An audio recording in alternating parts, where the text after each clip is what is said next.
안녕. 2학기 기말 1차 시 수업을 시작하겠습니다. 오늘 공부할 내용은요. 교과서 240쪽부터 나와 있는 8단원 생태계와 환경 단원입니다. 수업 시간에 안내했던 것처럼 기말고사는 8단원 안에 있는 4가지 소단원 중에서 위에 있는 2가지 단원입니다. 그래서 첫 번째 생활과 환경 단원에서는 생태계의 정의와 생태계 구성 요소, 그리고 생물과 환경의 상호 관계에 대한 내용이 나와 있고요. 그 다음에 두 번째 단원 생태계의 평형은 우리가 이미 7단원에서 이야기했던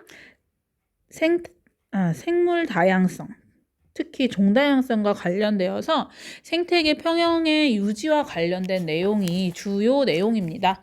그리고 마지막 부분에는 지난번 생물 다양성 유지를 위한 노력과 비슷하게 환경 변화와 생태계를 유지하는 그런 걸 막기 위한 여러 가지 활동에 대한 내용이 있어요.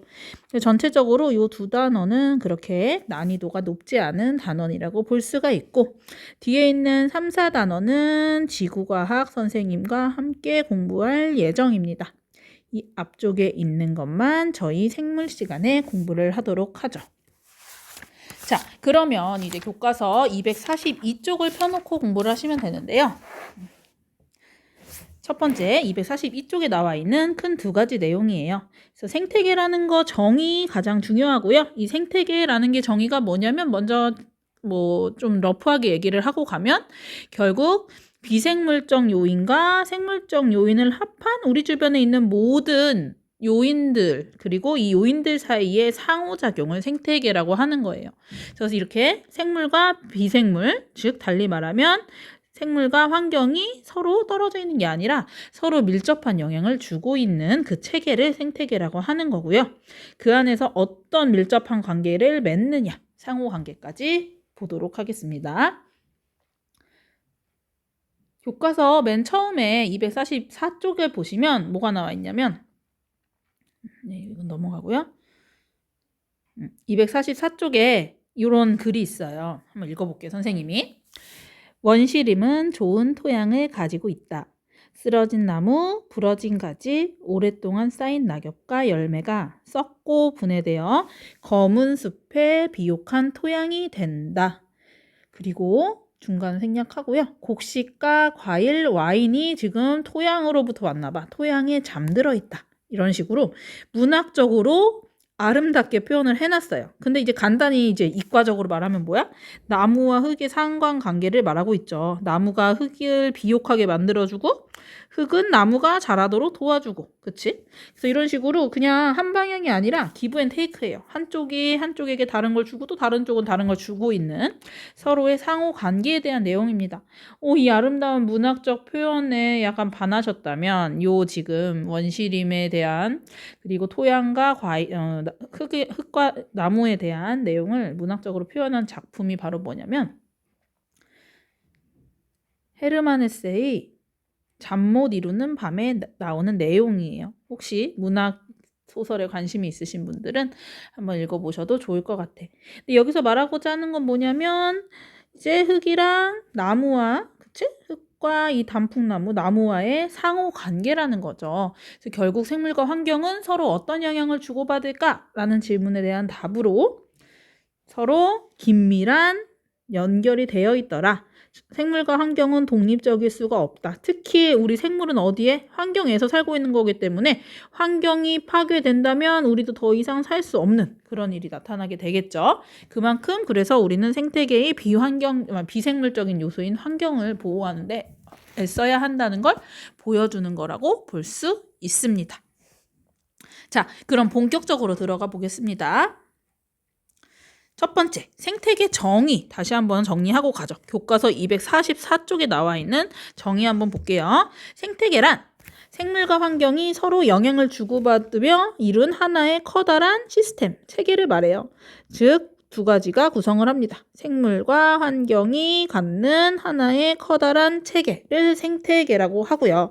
여기 안에 결국 환경이라는 건 비생물적 요인을 말하고 대표적인 게 뭐가 있을까? 우리 주변에 감싸고 있는 환경, 그렇지. 먼저 우리 지금 보이게 해주는 빛, 그리고 따뜻한 차가운 정도를 나타내는 온도, 그리고 수분, 그 다음에 산소 같은 공기, 그 다음에 우리가 밟고 지내고 있는 토양.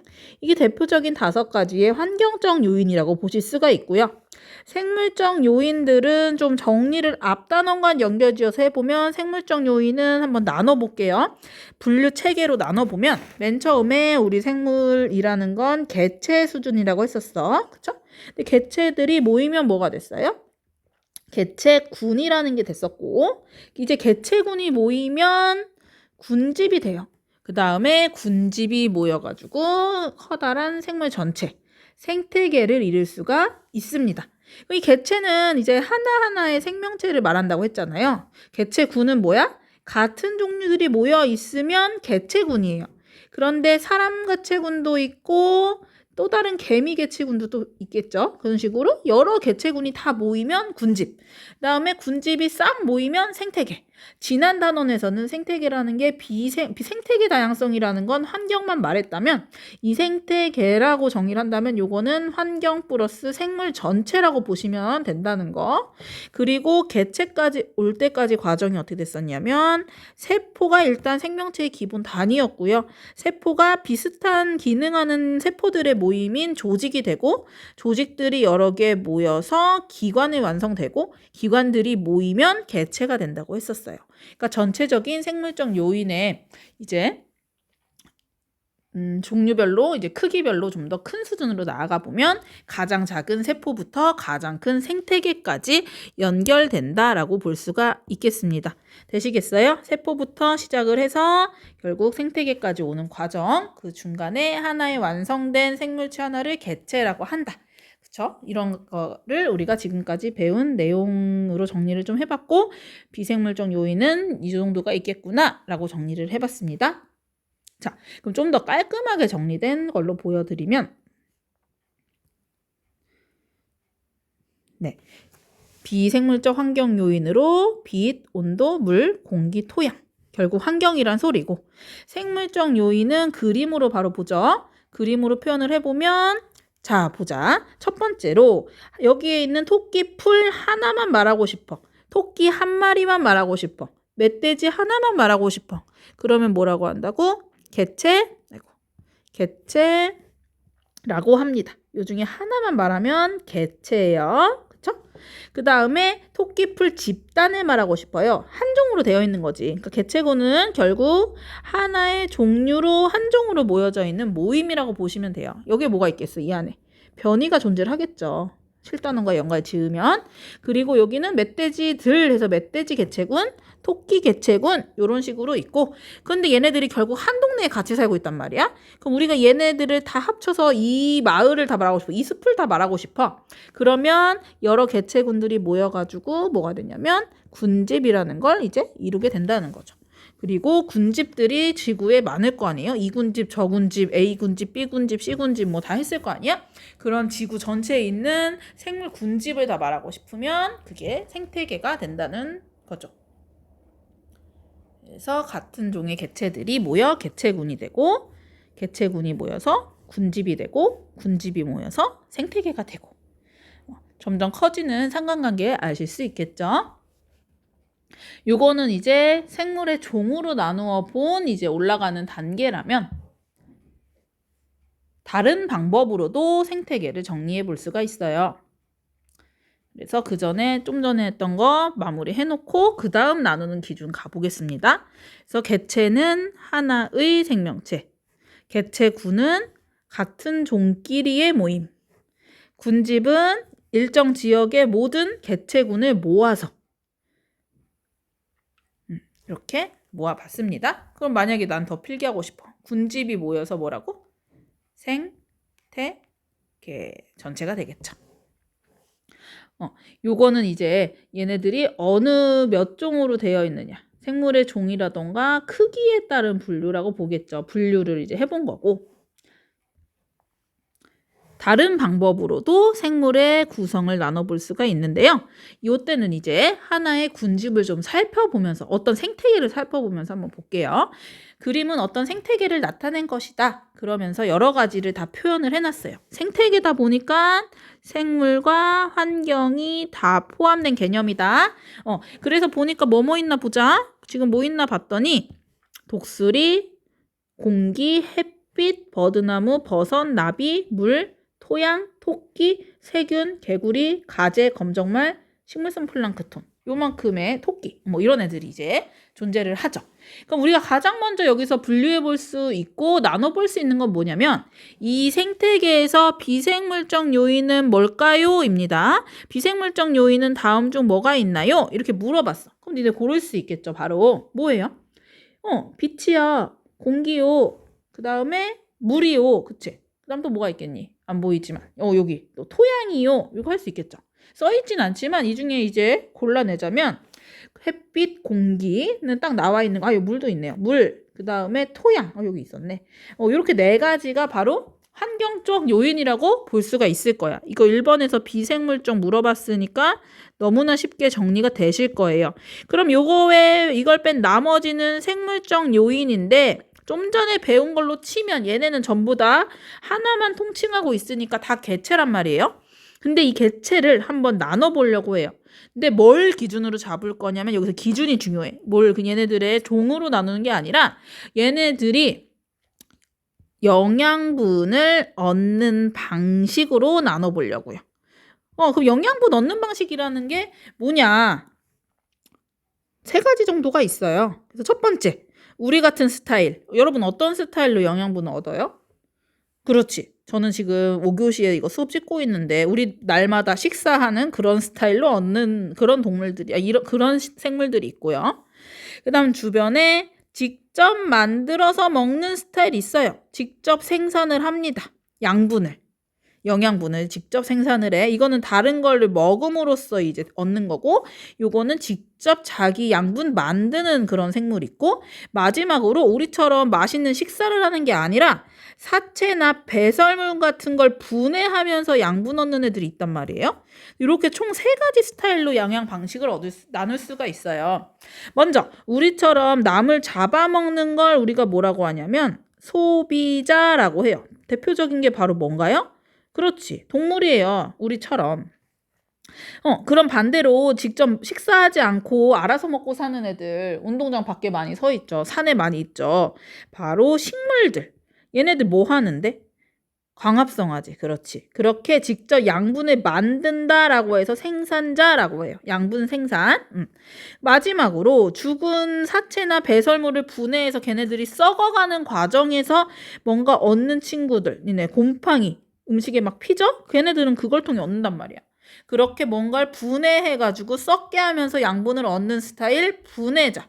바로 미생물이나 버섯 같은 생물체들이 그렇게 얻어가고 있죠. 그래서 이렇게 생물적 요인을 아까 앞에서는 어느 범위 수준, 커지는 수준으로 나눠봤다면 또 하나의 중요한 포인트는 뭐냐면 바로 양분을 어떻게 얻어가느냐. 양분을 얻는 방식으로 여러분들이 생물적 요인을 3가지로 분류해 볼 수가 있다는 거예요. 요거 그래서 교과서 문제로 한번 깔끔하게 정리를 해보죠. 1번 이 생태계에서 비생물적 환경 요인 골라서 써보자 돼 있어요. 있는 걸 모두 찾아 써보라고 돼 있으니까 여기는 4가지만 나와 있었습니다. 온도는 아마 없었던 것 같아. 그치? 그래서 4가지를 쓰시면 됩니다. 네. 그러면 그 2번째, 이 생태계에서 생물적 요인을 다 찾은 다음 포인트, 영양분을 얻는 방식에 따라 세 집단으로 구분해 보자 하고 표를 그려놨어요. 표 보시면 영양분 얻는 방식이 3가지 스타일입니다. 광합성을 통해 스스로 만든다. 그 다음에 다른 생물을 잡아먹는다. 그리고 사체나 배설물을 분해한다. 이렇게 되는 거죠. 이걸 한 번 더 좀 선생님이 나눠보면요. 뭐라고 나눌 거냐면 얘네들을 이렇게 스스로 만드는 요 집단은 이 영양 방식을 독립 영양 생물이라고 해요.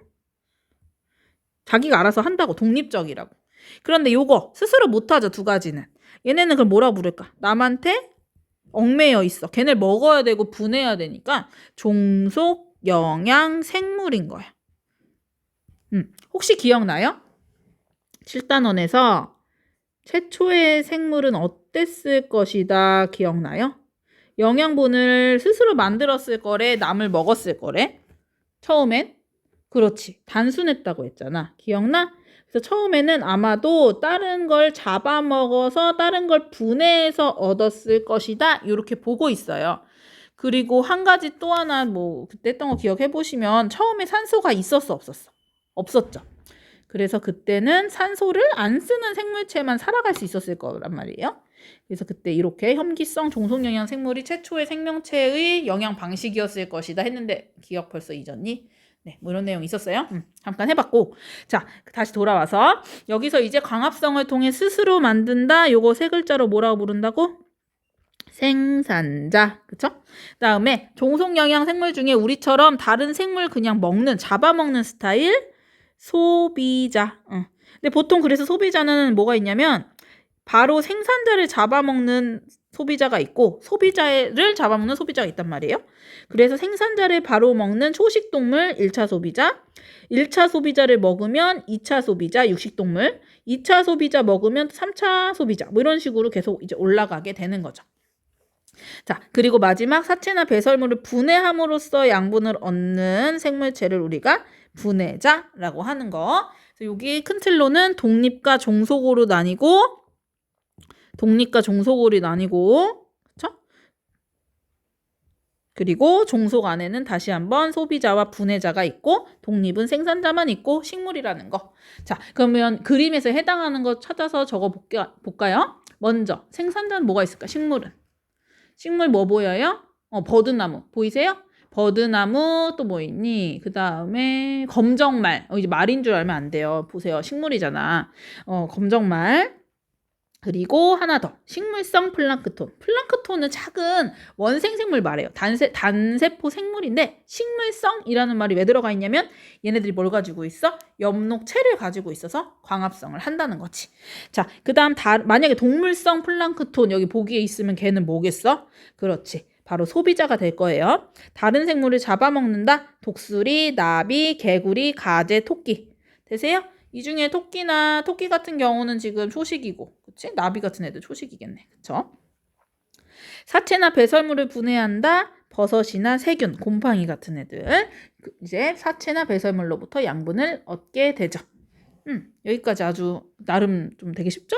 네, 잘할 수 있을 거라 생각합니다. 자, 그러면 학교에서 한번 찾아보자 돼 있어요. 학교 주변의 생태계를 관찰하여 비생물적 요인과 생물적 요인을 찾아보자 이렇게 되어 있습니다. 비생물적 요인은 답이 정해져 있죠. 총 많이 쓰면 몇 개예요? 5가지 다 쓰실 수 있겠죠? 뭔데?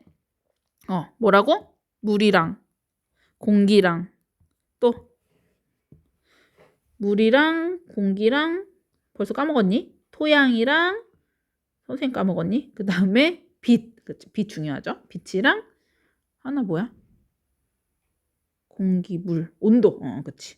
이렇게 5가지일 거고 생물적 요인은 뭐 관찰하기에 따라 굉장히 많이 찾을 수 있는 친구도 있고 못 찾는 친구도 있을 텐데 뭐 학교에 지금 국화, 수국 막 이런 그다음에 소나무, 은행나무, 대추나무 뭐 많이 있죠. 그런 식물류도 있고 개미, 나비, 벌, 뭐 개, 고양이, 참새, 그다음에 비둘기 뭐 이런 동물 있고 그리고 또 뭐 사람 있죠. 뭐 그런 식으로 여러분들이 생물적 요인과 비생물적 요인을 찾아서 써보시면 되겠습니다.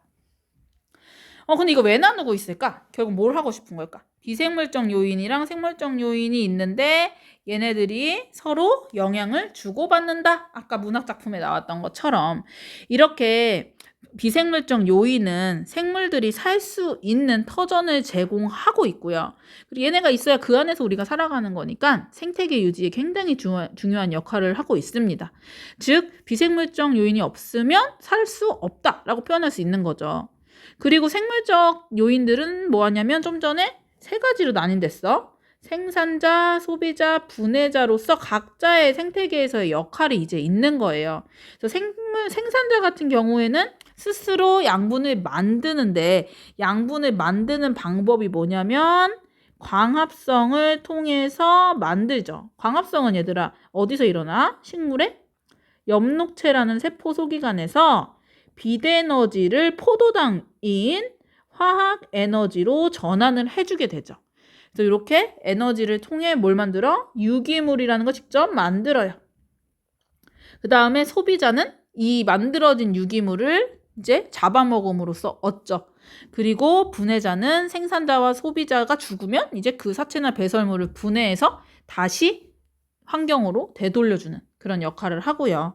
이렇게 서로 끈끈한 관계를 가지고 있다는 걸 도표로, 그림으로 표현하면 245쪽 그림처럼 나타나게 됩니다. 볼게요.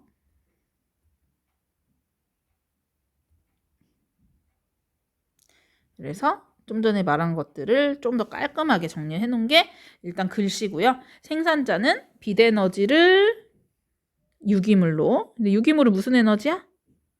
화학 에너지로 전환하는 거고, 소비자는 유기물을 이렇게 얘를 잡아먹음으로써 가지고 옮겨오고, 그다음 분해자는 이제 사체나 배설물을 분해해서 다시 얘네들은 어디로 돌아가요? 사체나 배설물들이 다시 환경으로 비생물로 돌아갈 수가 있는 거죠.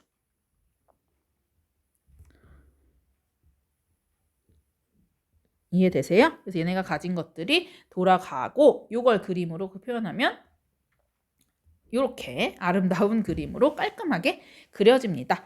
생태계 안에 비생물적 요인과 환경적 요인이 있다. 비생물과 환경, 아이고 잠깐만.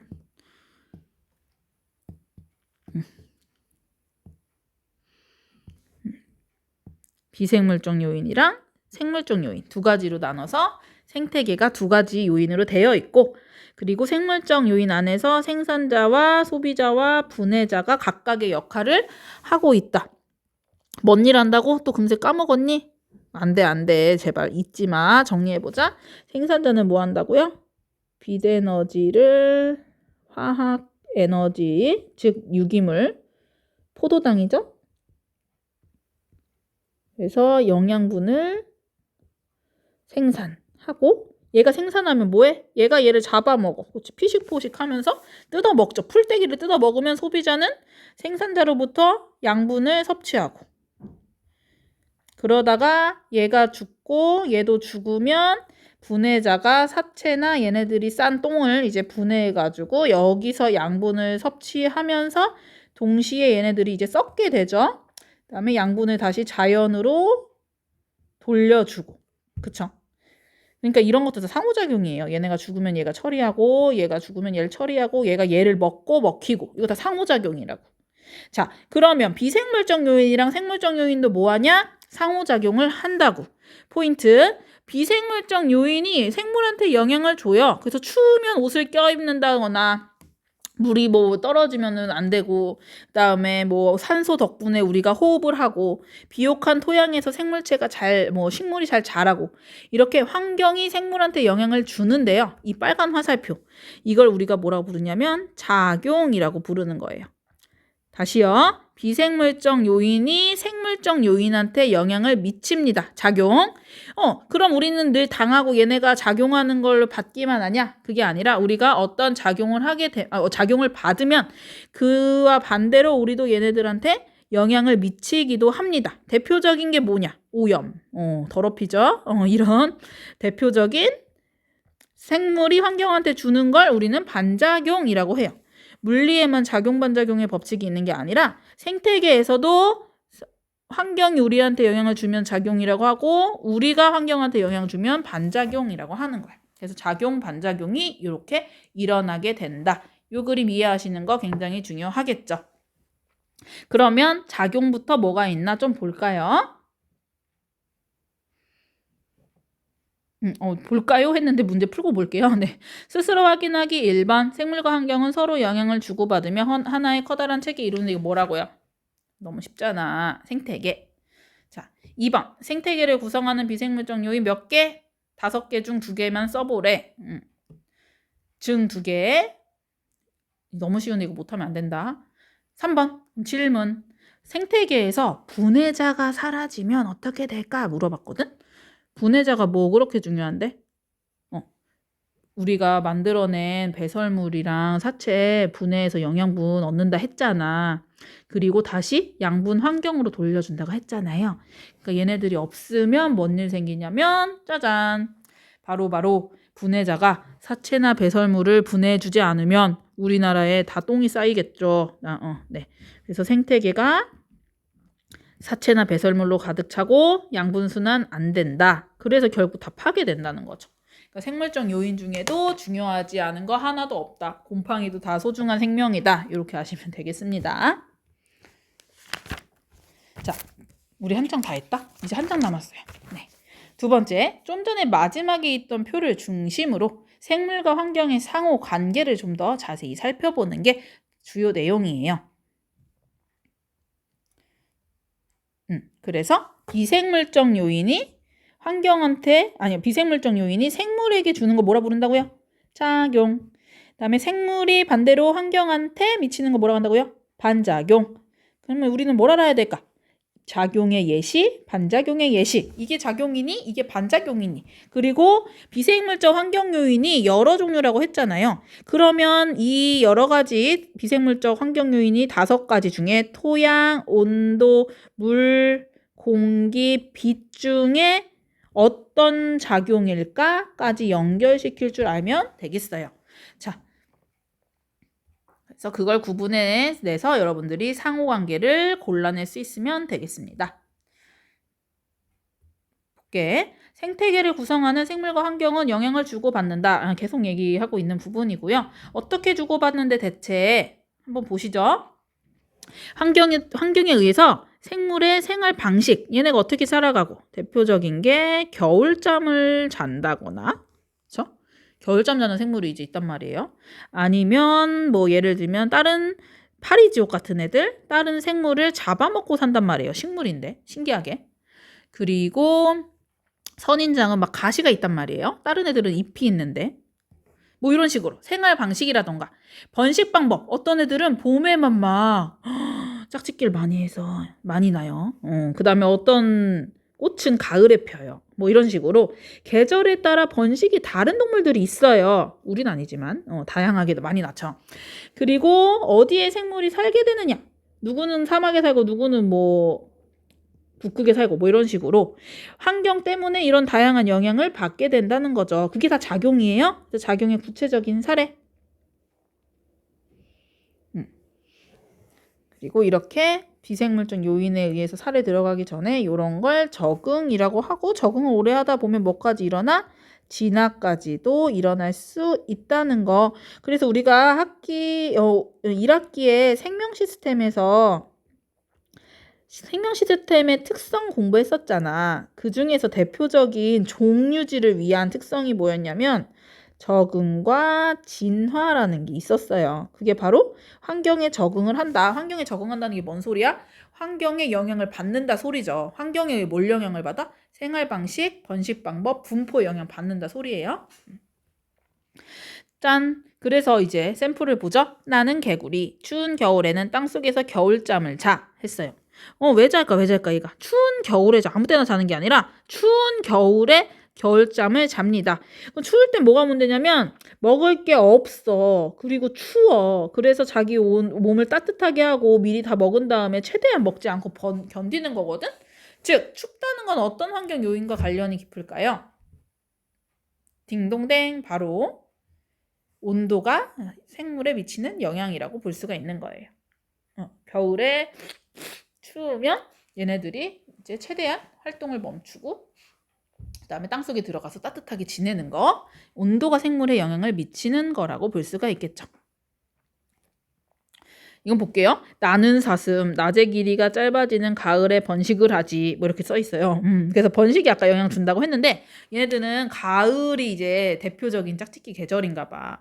그럼 도대체 얘는 왜 그럴까? 동물도 그렇고 아니면은 뭐 꽃도 마찬가지예요. 개화 시기가 달라요. 지금 막 국화가 피지만 벚꽃은 봄에 피고 막 이렇잖아. 그럼 도대체 그 봄, 가을 뭐 이런 거는 뭐가 이제 영향을 주는 걸까? 대충 생각하면 온도라고 생각하실 수가 있는데 이게 결국은 뭐냐면 한자로 표현되어 있네요. 바로 일조시간의 영향을 받는 거예요. 그래서 동물의 생식주기는 일조시간의 영향을 받는다. 일조라는 게 뭐예요? 하루에 빛이 얼마나 비치냐 이거잖아. 햇빛이 몇 시간 동안 쬐어지냐. 그래서 일조시간이 짧아지거나 길어지면 포유류의 뇌에 영향을 줍니다. 그래서 뇌에서 성호르몬 분비에 영향을 주고 그 결과 이제 알을 낳거나 번식하는데 영향을 미치거든요. 그래서 얘네들은 일조 시간이 짧아지는 때 번식을 해요. 그럼 결과적으로 어떤 환경 요인에 영향을 받는다라고 표현할 수 있냐면 빛의 길이가 되겠죠. 빛의 길이를 좀 폭넓게 보면 바로 빛에 의한 영향이라고 볼 수가 있는 거고요. 빛이라는 거는 생물한테 굉장히 다른 방면으로도 영향을 줄 수가 있는데 빛이 줄 수 있는 걸 좀 정리를 해보면 여기서 나온 게 빛의 일조 시간이 예시로 나와 있어요. 그런데 빛 자체도 영향을 줄 수가 있죠. 빛이 있을 때와 없을 때 생물에 영향을 주거든요. 대표적인 게 뭐예요? 바로 광합성이죠. 빛이 있을 때 하고 안 하잖아. 없으면 못 하잖아. 그런 식으로 빛 자체도 이제 요인이 되고 그다음에 빛의 파장이라고 해서 빛의 길이가 있어요. 그래서 빛의 길이가 빨간색부터 뭐 보라색까지 무지개색이라고 표현하는 가시광선이나 뭐 자외선, 적외선 이게 다 빛의 길이, 파장을 얘기를 하는데 빛의 파장에 따라서도 생물의 영향을 받습니다. 이것도 마찬가지로 광합성이라는 게 빨간색 빛이나 청색광에서는 잘해요, 광합성을. 그런데 대표적으로 못하는 파장이 녹색빛에서는 광합성을 못합니다. 왜냐면 식물이 녹색이잖아. 왜 녹색이냐면 녹색을 반사해서 녹색이거든. 그러니까 녹색빛은 흡수를 못하거든. 그러니까 광합성 할 수가 없겠죠. 그래서 파장 역시 빛의 파장에 따른 광합성 차이 역시 빛이 영향 준다 표현할 수가 있는 거고요. 그리고 또 뭐가 있을까? 빛의 방향. 이거 왜 혹시 기억나는 사례 있니? 빛의 방향에 따라 생물이 영향을 받는데 예를 들면 굴광성. 식물이 해바라기가 빛을 쳐다본단 말이에요. 햇볕이 있는 방향으로 굽어 자라는데 그거 역시 빛이 생물이 자라는 방향에 미치는 영향이라고 볼 수가 있겠죠. 여기 생식주기 같은 경우에는 빛의 길이인 일조시간이고요. 기타 다양한 방법으로도 빛이 생물한테 영향을 줄 수 있는 작용들이 있구나. 이렇게 아시면 되겠습니다. 자, 그 다음에 선인장에 가시 나와 있죠. 난 선인장, 사막처럼 물이 부족한 환경에서 잎이 가시로 변했지 돼 있어. 근데 앞에 아주 큰 힌트가 나와 있어. 어떻다고? 물이 부족해. 건조한 지역이다 보니까 뭔가 그냥 일반 이파리를 가지고 있던 식물들은 어떻게 되냐면 요 뒤에 기공이 있잖아, 얘들아. 광합성을 할 때는 요 뒤에 있는 공변세포 이렇게 생긴 게 구멍을 연단 말이에요. 그러면 나에게 필요한 이산화탄소를 식물 안으로 가지고 들어오는 거야. 광합성이 필요하잖아. 그런데 반대로 내가 문을 열면 그만큼 뭐가 날아가? 수분은 날아가 버리는 거야. 그러면 건조하고 완전 뜨거운 지역에서는 광합성 위한 CO2 받아들이다가 물이 다 날아가 버려서 말라 죽겠죠. 그래서 얘네들이 그런 것들은 죽어나가고 우연한 기회에 생긴 가시라는 구조를 가진 친구들은 그럴 필요가 없거든. 다른 방식으로 광합성을 하기 때문에 기공을 안 열어도 돼요. 그래서 얘네들만 지금 잘 살아남고 그러니까 사막에는 선인장 위주로 살고 있단 말이에요. 그리고 뿌리가 최대한 발달해서 막 어떨까? 땅속에 있는 막 물을 빨아들이려고 뿌리가 엄청나게 이렇게 뭐 뻗어 있을 거고. 그리고 잎은 최소화시켜서 물의 증발을 막을 거고. 이거 뭐의 영향이겠어? 바로 수분이 적은 환경의 영향이죠. 그러니까 요거는 물이 생물에 미친 영향이라고 볼 수 있겠죠. 난 마지막 곤충을 잡아먹는 식충식물. 보통 식물 예외예요. 보통 식물은 나물 안 먹어. 그래서 아까 뭐라고 열심히 배웠니? 생산자라고 이제 공부하고 왔단 말이야. 자기 알아서 먹는데 그리고 얘네들은 토양으로부터 자기에게 필요한 질소를 얻거든요. 여러분 질소가 왜 필요할까? 여러분도 질소 필요해요? 질소가 공기 중에 되게 많잖아. 그렇지만 이 공기가 바로 내 몸에 절대 쓰일 수가 없어요. 우리는 질소를 어떻게 얻냐면 바로 고기, 단백질 먹어가지고 단백질의 아미노산에서 질소를 얻어서 그걸로 단백질 합성하거든. 근데 식물도 원래는 토양으로부터 이제 얻어야 돼. 그래서 따로 안 먹어도 돼. 고기를 안 먹거든, 얘네가. 근데 문제는 어떤 식물들이 살다 보니까 얘네들 땅 속에는 질소가 되게 없는 거야. 다른 애들은 질소로 그냥 땅에서 흡수하면 되는데 어떤 특정한 토양에 질소가 너무 없어. 그럼 얘는 단백질 합성 못하면 단백질이 있어야지만 우리가 효소도 만들고 여러 가지 내 몸에 필요한 물질 다 만든다 했잖아요. 있다고 했잖아. 못 만든다고. 그럼 죽겠죠? 얘네들은 죽어나가고 어떤 애들이 살아남았냐면 알아서 단백질을 위한 질소 섭취하는 애들. 단백질 먹어야 되는 애. 고기 먹는 애. 고기 대신 파리를 먹고 있네요. 파리 먹는 이 친구들만 살아남은 거죠. 그래서 이렇게 토양에 질소가 부족하다면 어떻게든 내가 얻어낸 이런 파리 지옥 같은 형태로 생물체가 적응해서 살고 있는 거죠. 즉 뭐가 영향을 준 거냐면 토양 성분이 영향을 줬기 때문에 토양의 영향을 받은 예라고 볼 수가 있겠습니다. 되시겠죠? 많이 어렵진 않죠. 네, 그래서 여기 지금까지 4번까지 한 게 전부 다 뭐예요? 작용, 그쵸? 그래서 작용의 예시를 아시면 돼요. 물이 영향을 줬나? 빛이 영향을 줬나? 토양이 영향을 줬나? 온도가 영향을 줬나? 여러분들이 예시를 들으면 이 중에 뭔지 고르실 수 있으면 되겠습니다. 되겠죠?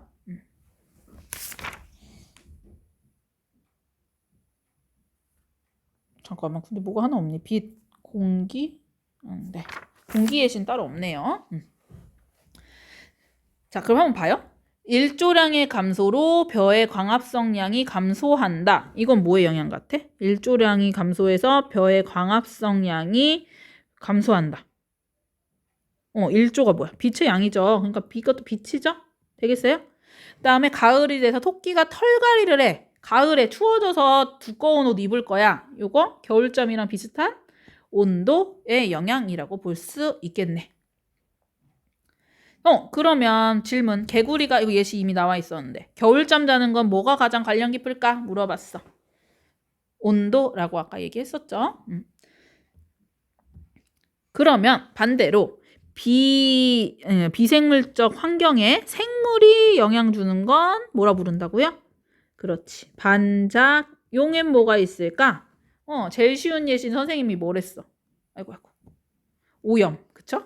오염시키는 거 우리가 오염시키고 있잖아. 뭐가 있나? 좀 좋은 예시로 좀 보죠. 생물의 다양한 활동이 서식하는 환경에 영향을 주게 되더라. 1번. 식물이 작용해서 숲에 가면 산소 농도가 높다. 식물이 뭐 하니까? 식물이 광합성 하다 보니까 거기는 산소의 농도가 높아져.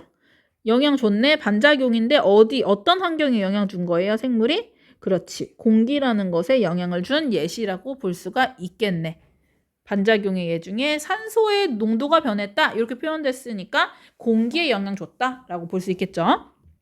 두 번째, 토양에서 지렁이가 기어다니면 거기에 통기성이 좋아져요. 구멍을 뚫기 때문에. 그래서 뭔가 분해자들이 열심히 일을 하게 됨으로써 토양이 비옥해지더라 돼 있거든. 이것도 반작용이죠. 왜냐하면 지렁이가 토양한테 영향 주니까.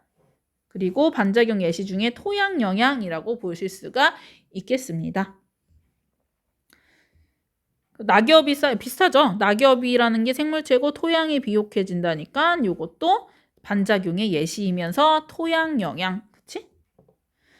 네, 다 했어요. 그래서 247쪽에 보면 활동 나와 있거든. 이제 여러분들이 이제 사례를 보고 정리해 보는 거예요. 첫 번째, 환경이 사람에게 영향을 미친대. 이거 뭐라 부르는 거야? 작용. 사람이 환경에게 반작용. 샘플 볼까요? 토양에 퇴비나 농약 뿌리기. 토양 성분이 변하겠네. 그쵸? 그 다음에 더운 곳과 추운 곳에 피부색과 옷차림. 여기 지금 좀 까무잡잡하시고 여긴 좀 더 하얗고 그 다음에 옷차림이 두껍고 얇고 요거는 결국 뭐야? 온도의 영향이라고 볼 수가 있겠죠? 요건 토양에 영향 준 거고. 자, 그러면 이제 여러분들 거 한번 그냥 넘어갈게요. 이거 한번 찾아서 써보세요. 우리가 일상생활에서 환경이 나에게 영향을 미치는 거랑 내가 환경에 미치는 거랑 멈춰놓고 써봐요. 기다려볼까? 뭐 영원히 뭐 저만 할 수는 없으니까 여러분들이 한번 샘플을 생각해 보시면 뭐 지금 갑자기 뭐 11월, 10월 되면서 춥다. 그래서 추워져서 두꺼운 옷을 꺼내 입는다. 그렇죠? 두꺼운 옷. 이거는 뭐의 영향이에요? 온도죠?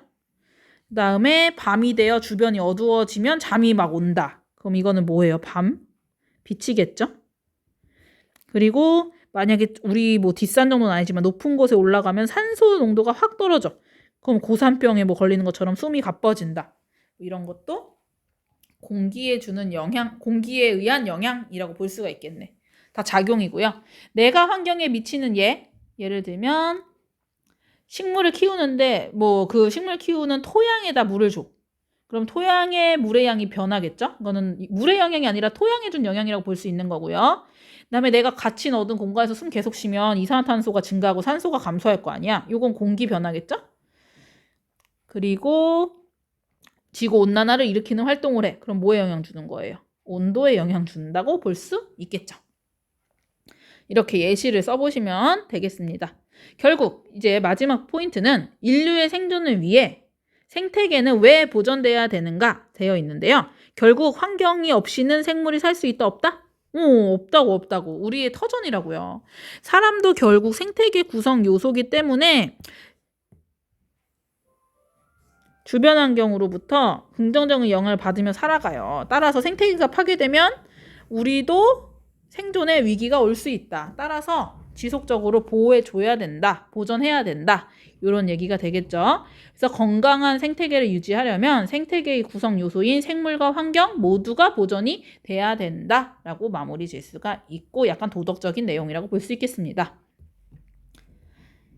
그래서 이걸 유지하려면 어떻게 해야 돼? 생물 환경 잘 보존하자. 그렇지? 1번 선인장의 잎이 가시로 변한 것과 관련이 깊은 비생물적 요인 뭐라고? 잎이 가시고 왜 그랬지? 그렇지. 물 없어서. 물. 그다음에 지렁이가 토양을 비옥하게 만드는 것은 누가 누구에게? 생물이 환경에게. 그러니까 작용이야 반작용이야? 반작용. 뭐야? 이거 뭐야 답이? 이거 지금 밀려서 그래요. 생물과 환경. 그리고 마지막으로 새로 건설되는 도시에 생물적 요인을 활용하여 좀 시원하게 온도를 낮추고 싶어. 반작용이 냈네. 생물적 요인으로 온도를 낮추게 하려고 하는 거니까 어떤 방법이 있을까? 나무가 막 우거지면 얘들아 그늘 많죠? 아름다운 그런 뭐 식물 카페 같은 거 상상해 보시면 될 것 같아요. 건물에 식물을 막 심는 거지. 건물을 좀 덮고. 길 주변에 큰 나무를 심거나 햇빛을 가려. 그러면 온도가 낮아질 수가 있고 그다음에 뭐 제습을 위해서 수분 흡수하는 식물 심으면 제습 기능이 가능하니까 여름철을 습한 여름철이구나. 덥고 습한 걸 해결하는 방법이니까 습도랑 온도랑 관련된 생물적 요인의 반작용이라고 볼 수가 있겠네. 되시겠죠? 오늘은 이제 여기까지 했고요. 뒷장 넘겨보시면 208에서 249쪽은 여러분이 읽고 하시면 되고 전체적인 내용은 생물 다양성을 보존해서 인류 생존에 긍정적인 영향을 미치자 뭐 이런 내용이거든요. 그래서 여러분들이 자기가 시간 내서 하실 분들은 자료 2종류가 있는데 한 가지 해서 게시판에 올려두시면 이건 수행평가 아니고 세특의 상황 봐서 작성을 하려고 합니다. 그래서 하실 분들은 자료 1, 2 중에 한 가지 자기만의 언어로 정리하셔서 3가지 정리해서 올려놓으세요. 자, 그럼 이제 다음 시간에는 저랑 250쪽 들어가면서 생각열기 마무리랑 250쪽 내용 진행하도록 하겠습니다. 그럼 교실에서 봐요. 안녕.